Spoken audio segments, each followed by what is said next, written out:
Right, after finishing all the tiny marking decals on the top, which I haven't showed you yet, I'll show that in the next video.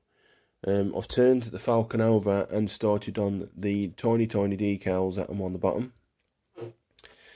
Now I don't know if the camera's going to make them out, so I do apologise if you can't see them, but there's one little tiny one there. To be honest, there weren't that many on the bottom as there was on the top. There's the sheet. And again, there ain't that many. I'll show you the page from the top in a bit. So, there's one in that recessed area there. Tiny one there. Another like a warning one there, and like I said, them dotted all about the place. The smallest one has to be that one there, a little tiny triangle. Now when I had my specs on, my glasses, I couldn't hardly see them, to be honest. There's a little another tiny one there, couldn't hardly see them. I mean, you got that tiny circle one there as well.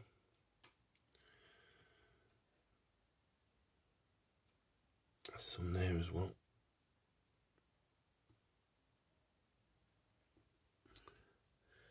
There's some on the back there as well.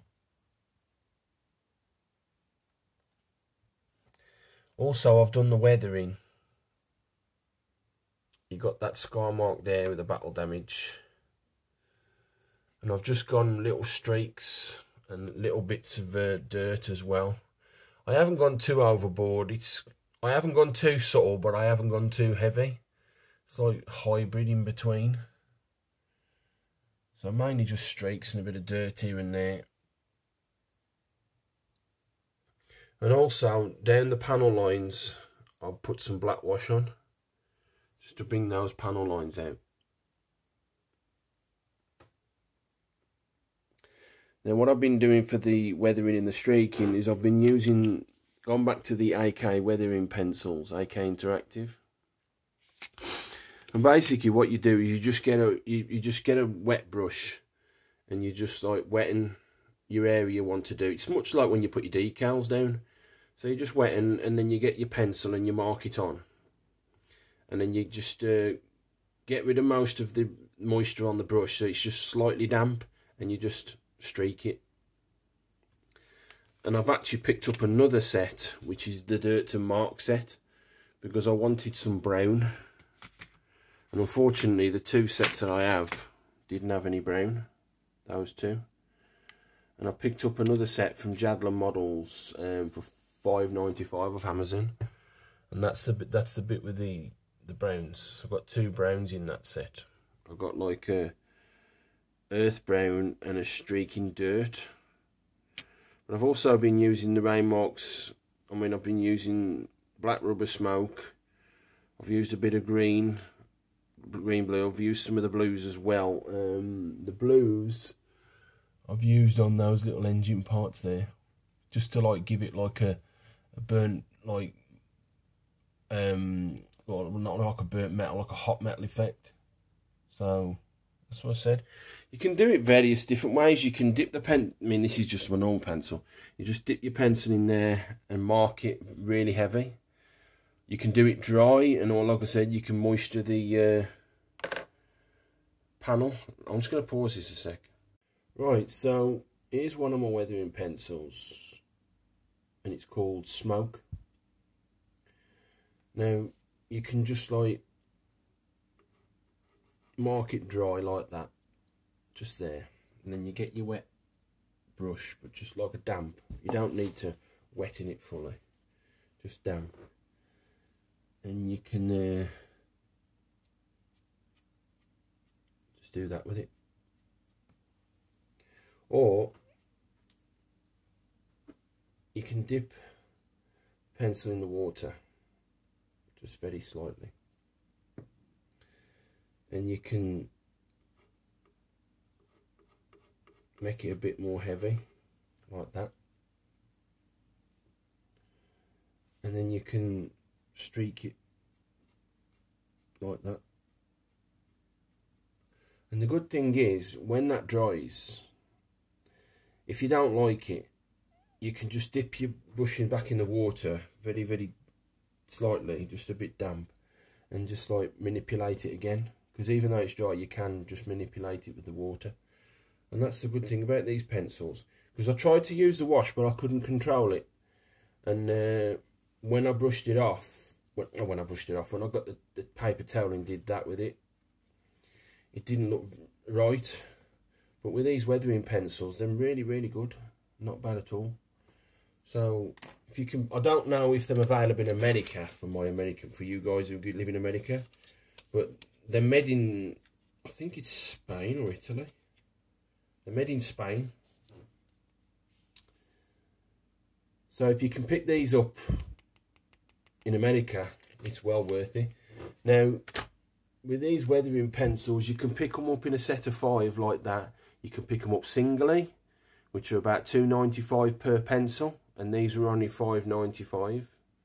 I think the most expensive I paid was £6.50. And you can pick them up in a set over in the UK for £37, and you get loads of colours. They do all sorts of colours. They do rust, they do the grime, they do anything you want, and they're particularly good on like tanks and planes. So it is worth picking up a set. So also, yes, I almost forgot, putting that brush over there, you've got the turret area. So when I was doing the turret area, inside there, that little plate, there's some pegs. I think there's like 1, 2, 3, 4 pegs, and underneath the gun there, there's like a little channel for the actual rod. Just to see if there's a rod that goes right inside there. And when I put the pegs on, it wouldn't go flush right in. It would like stay. It would stay about that high off there, and I couldn't get it right in because the pegs just wouldn't mount into the peg holes. And I was like, how the bloody hell am I going to get them in there? And I did some photos, and it is flush. So what I did, here's my other one. Here's the one for the top. See those pegs in there? I just cut them off. I just cut the pegs off. Because there's your mounting rod, and that goes in there like that. So I just cut them pegs off, and it sat flush, and I didn't even need to glue it. And this actually moves. You can like twist it, if I can get it to twist. See, twisting, and then it moves up like that. So just a warning, if you can't get the pegs in and it won't go flush, just cut them out. But with that being said, with my rambling finished, that's the bottom done. It's now time to turn it over and start the side decals. Right, so turning it back over, because I'm just about to start putting the little tiny markings on the sides. So here's the top part of the Falcon with all the tiny, tiny, tiny decals. I don't know if you can make them out. They're all on there.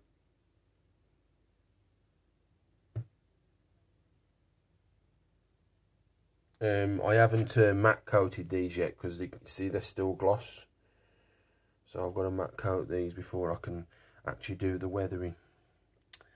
Some tiny ones there, that one there. Now the one thing I've noticed about these decals, I mean I don't know if I can find that particular decal, but when the Lucasfilm did this model, they've used aircraft decals off like aircraft models, and there's a couple of sponsor logos on here, especially one called Champion. You know, Champion batteries. And I'm thinking, since when did Star Wars universe add Champion? And trouble is, I can't find that Champion decal. There's actually 2 on the top of here. but I don't know where they are. That's the only problem. Let me see if I can find it on the sheet, because see, there's the sheet for the top, and there's a hell of a lot more decals than there is on the bottom, sorry. And it's just trying to find the champion one. Oh, where was it? And yeah, as well, Valvoline, right on the back on the engine plate. So there's a Valvoline plate, and I think there's a champion plate on there as well. There it is, champion decal 171, and that's also on the back plate as well. So if I get the back plate out